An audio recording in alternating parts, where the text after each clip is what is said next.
Olá, seja bem-vindo ao dia 337 da nossa leitura bíblica.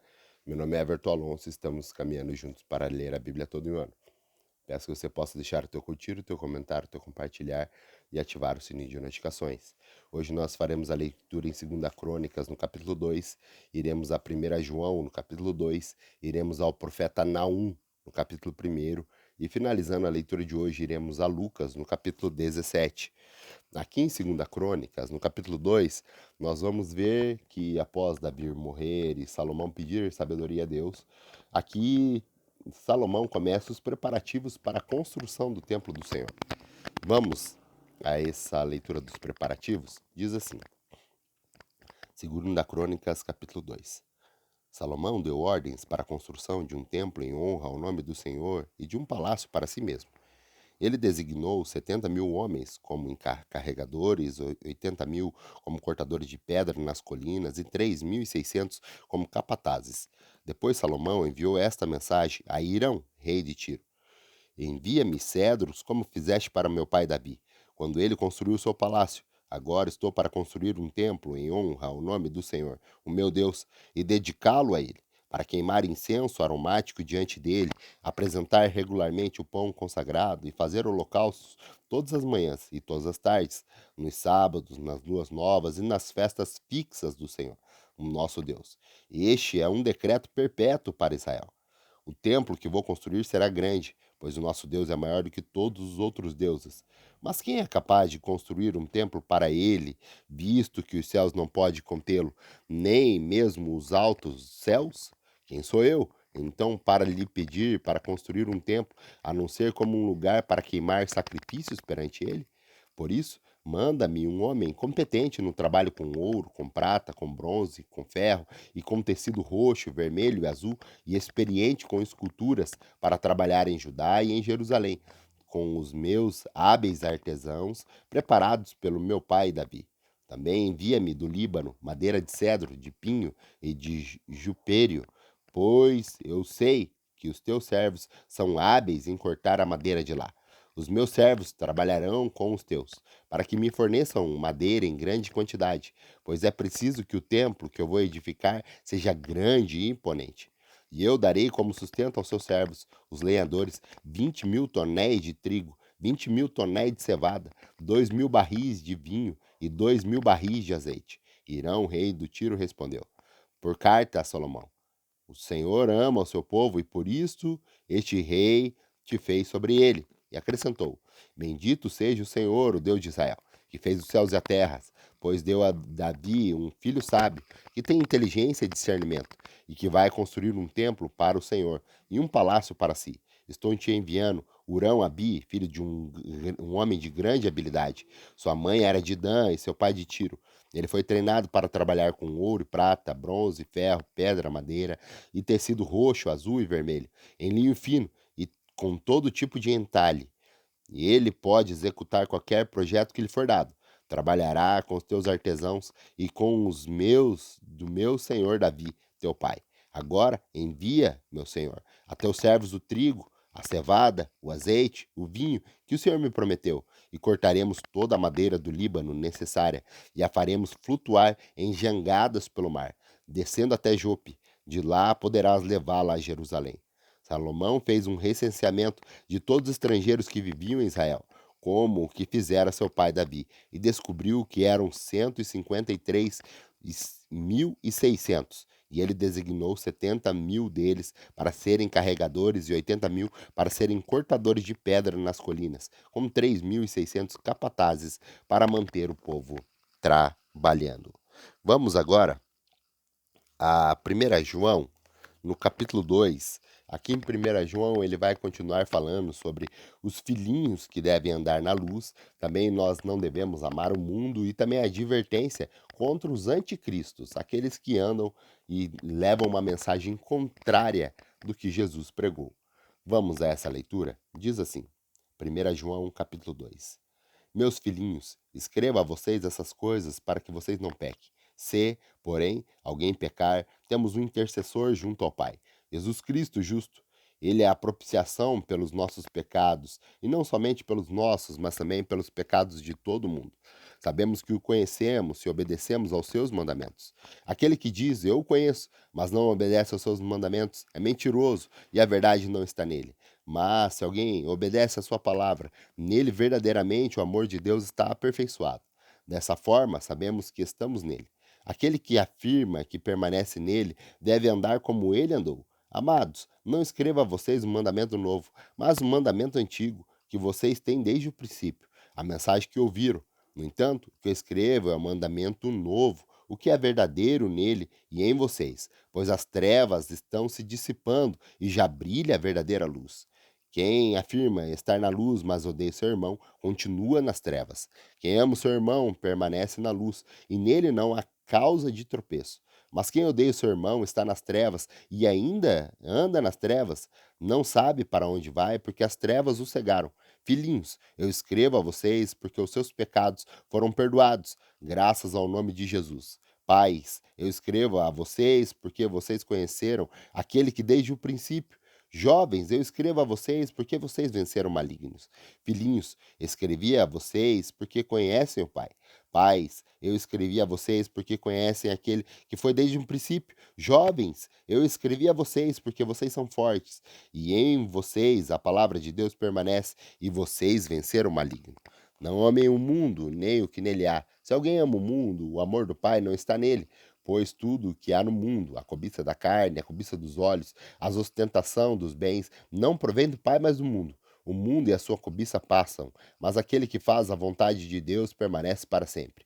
Filhinhos, esta é a última hora, e assim como vocês ouviram que o anticristo está vindo, já agora muitos anticristos têm surgido. Por isso sabemos que esta é a última hora.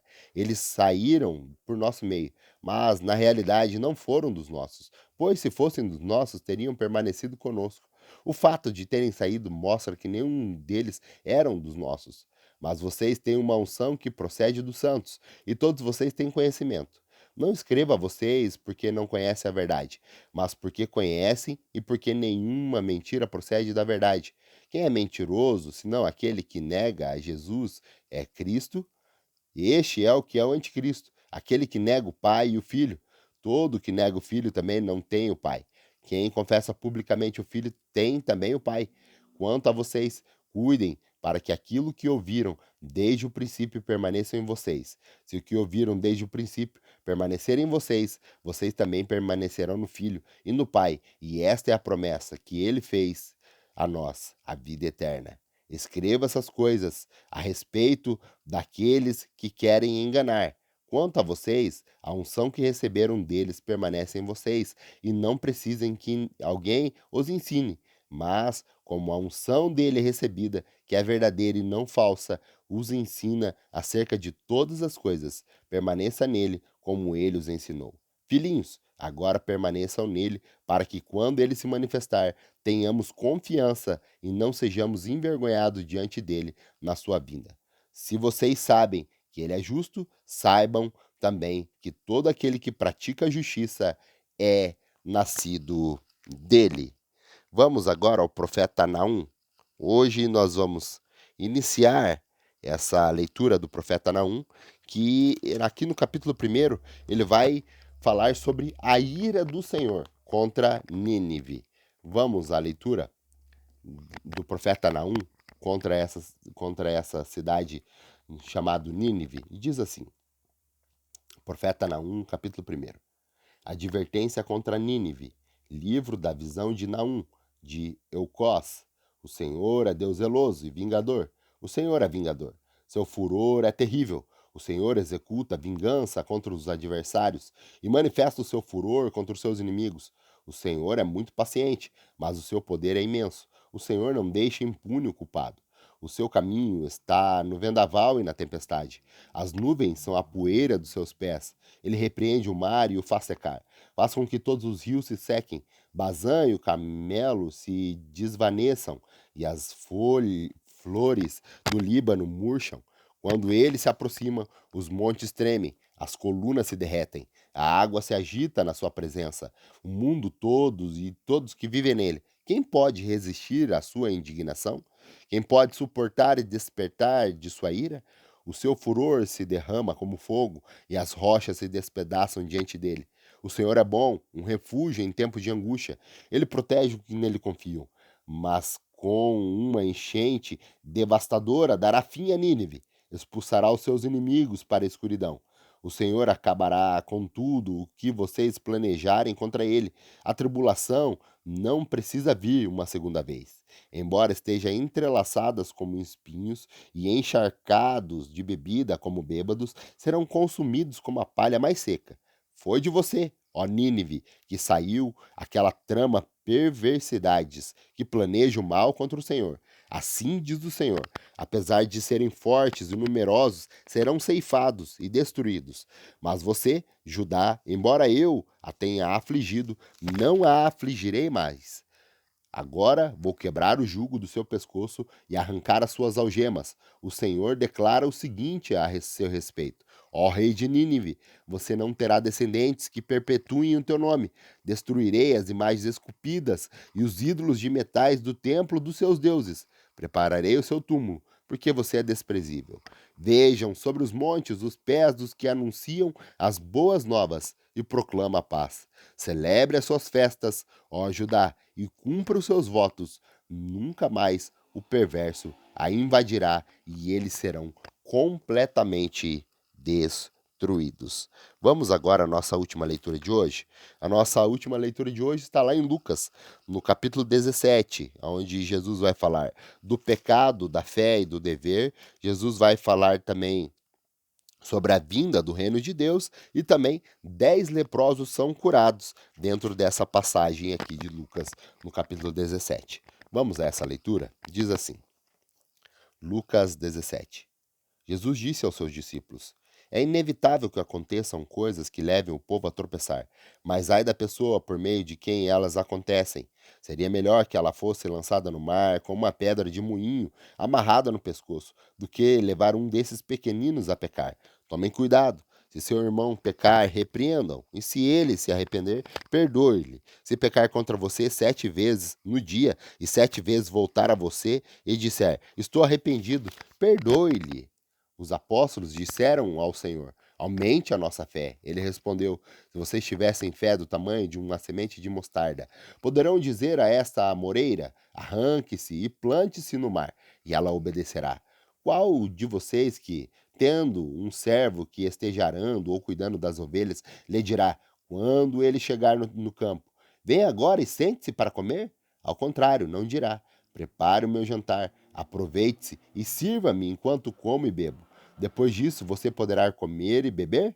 Será que ele agradecerá ao servo por ter feito o que lhe ordenado?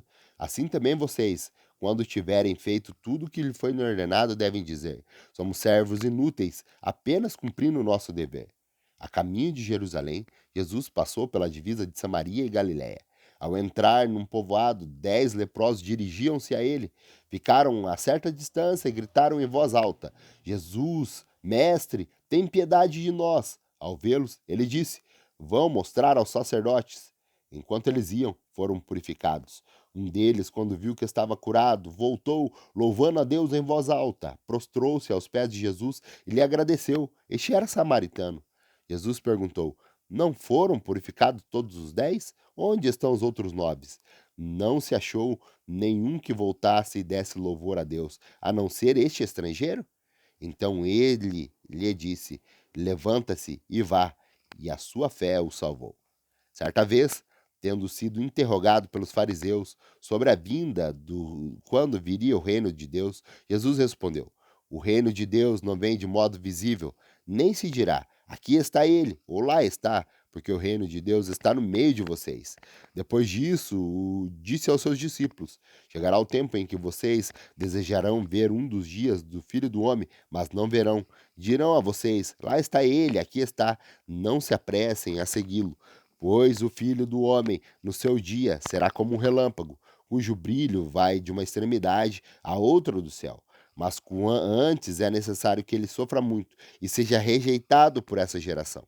Assim como nos dias de Noé, também será nos dias do Filho do Homem. O povo vivia comendo, bebendo, casando e se dando em casamento, até o dia em que Noé entrou na arca. Então veio o dilúvio e destruiu todos. Aconteceu a mesma coisa nos dias de Ló.